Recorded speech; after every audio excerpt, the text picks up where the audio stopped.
Sejam todos muito bem-vindos ao fim da internet como conhecemos. Terça-feira, 25 de abril de 2023, foi votado na Câmara dos Deputados o regime de urgência para a PL 2630 de 2020, que é um projeto de lei que estava pegando poeira no Congresso Nacional, mas que surpreendentemente se tornou a prioridade número 1 do governo Lula. Bom, a intitulada Lei Brasileira de Liberdade, Responsabilidade e Transparência na Internet, ou mais conhecida como Lei da Censura, possui singelos 35 artigos lindamente redigidos que têm o objetivo central de dilapidar qualquer resquício de liberdade de expressão na internet brasileira com a desculpinha esfarrapada do combate às fake news. A realidade é que esse projeto de lei não está pronto, ninguém faz ideia de como será o seu texto final. E o que já foi escrito é extremamente vago e cumpre dois objetivos distintos. O primeiro, caçar toda a oposição e lobotomizar o restante da população para que nunca se revolte contra o regime. E o segundo, criar uma nova renda passiva aos conglomerados de mídia. Mas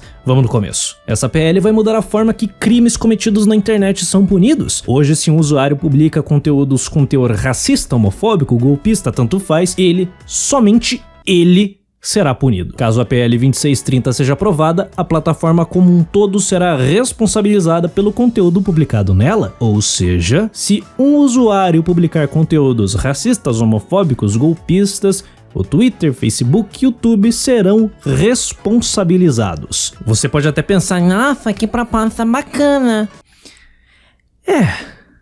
Para que as plataformas evitem o inevitável assédio jurídico do Estado, elas terão que fazer censura prévia em todos os conteúdos publicados nela. Deixando de lado o pesadelo computacional de botar um robô para analisar cada tweet, cada foto publicada no Instagram, cada mensagem no Facebook, cada comentário no TikTok, literalmente qualquer interação feita na internet. O ponto é, a PL 2630 é extremamente vaga. Ela não define nada, ela não define o que é fake news, ela só diz que o conteúdo supostamente desinformativo deve ser derrubado imediatamente, mas não define um prazo para que esse conteúdo seja derrubado, só fala que deve ser imediatamente, o que quer que isso signifique. A plataforma deverá atuar preventivamente contra conteúdos críticos, como por exemplo a defesa da abolição do Estado Democrático de Direito ou discursos golpistas. Lindo, lindo, maravilhoso, o Tocantins inteiro para quem escreveu essa linha. Porém, vale lembrar que o atual presidente da República afirmou nos primeiros dias de seu mandato que o impeachment de 2016 foi um golpe. Impeachment?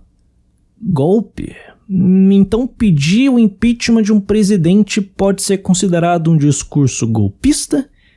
Oi? A PL também cai matando em conteúdo manifestamente ilegal, como, sei lá, a piadinha ácida que você fez em um contexto muito específico, o comentário pesado contra um vídeo que você considerou revoltante, devemos derrubar o Estado burguês, imposto é roubo, ou seja, qualquer material que ofenda de alguma forma alguma minoria que talvez você nem saiba que exista. Daqui em diante, a plataforma deverá ativamente coibir esse tipo de material, que com a legislação atual só é removido através da moderação da própria plataforma, denúncias de usuários ou da justiça, mas se a PL 2630 for aprovada, esses conteúdos deverão ser censurados antes mesmo de serem publicados e as contas deverão ser banidas. Essa lei é escandalosamente vaga, mas está bem claro que ela vai se tornar um monstro incontrolável com as ferramentas propostas. Mas com o que a gente tem hoje, se essa lei entrar em vigor, as plataformas deverão fazer conjecturas se o conteúdo publicado é ou não é criminoso, tipo seu comentário nada amigável contra a mãe do jogador do seu time que errou um pênalti. Lembra?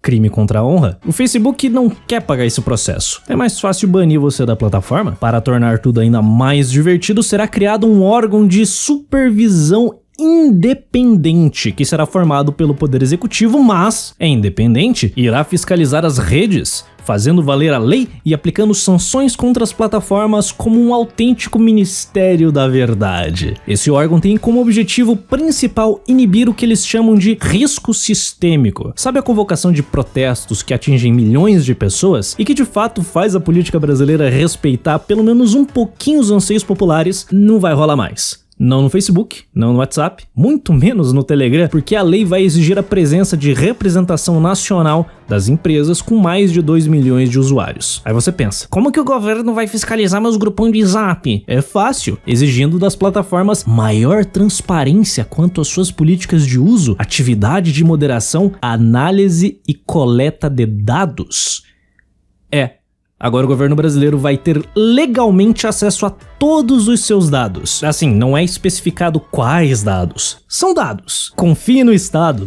Ele apenas quer o seu bem. Mas chegando nos finalmentes, como será a punição aplicada a esses criminosos? Cadê? É óbvio, você vai puxar 3 anos de regime fechado por ter mandado no grupão de Zap o edit do Lula misógino, seu bandido. Mas não se limita a isso, o Estado agora tem plena autonomia de deletar contas e impedir o seu acesso à internet pelo tempo que eles julgarem conveniente. Ah, você é um engraçadão e fez uma piadinha contra o deputado Zé das Couve no seu Twitter de 3 seguidores? Eu vejo você na papuda. Resumo da ópera: é um projeto contra fake news que não define o que é fake news, dita punições sem especificar quais são elas, literalmente incentiva a supressão de qualquer tipo de conteúdo político, de humor, de futebol, de absolutamente qualquer coisa nas redes sociais. Afinal, as plataformas não querem ser responsabilizadas por absolutamente nada que os seus usuários potencialmente podem fazer que talvez, quem sabe, seja um crime. Censura primeiro, pergunta depois. E obviamente, isso abre brechas para qualquer político vagabundo do ego ferido acabar com sua vida por um comentário irritado no Instagram. Aí você pode pensar, zoado? É zoado. A mídia tradicional tá adorando tudo isso porque os nossos digníssimos deputados importaram dos gringos uma legislação que força as empresas de tecnologia como Google e Facebook a pagar aos jornalecos por indexar as suas matérias. Sabe quando você pesquisa, sei lá, lei da censura, e tem os links que levam para as matérias desses jornais? Então agora o Google tem que pagar pela manchete e pelas 3 linhas de texto que aparecem ali. Foi avaliado que a Rede Globo poderia embolsar até 230 milhões de reais no caso dessa lei ser aprovada. Toda a mídia tradicional tá fazendo lobby em Brasília neste momento para que a PL 2636 passe. Por interesse próprio, nunca foi pela democracia. Ninguém se importa, nem nunca se importou com democracia. É tudo sobre poder e o controle das massas. Mas essa ainda não é uma causa perdida. A lei ainda será votada. Nós temos algum tempo para fazer pressão nos deputados para tentar impedir a aprovação desse projeto. No link do comentário fixado você vai encontrar o placar da censura, e ali você vai ter acesso a todas as redes sociais, e-mail, telefone do gabinete de todos os deputados que ainda não se posicionaram contra essa lei. Liga, manda e-mail, comente em todos os seus posts em redes sociais. Faça muita pressão. Ainda dá tempo de salvar o pouco que resta de liberdade de expressão nesse país. Como eu me esqueci. Para os amiguinhos de esquerda que estão muito felizes com a censura, mais cedo ou mais tarde a direita vai voltar ao poder. E todas essas ferramentas poderão estar sob seu controle. Aí você será o alvo. Pensa nisso. Forte abraço.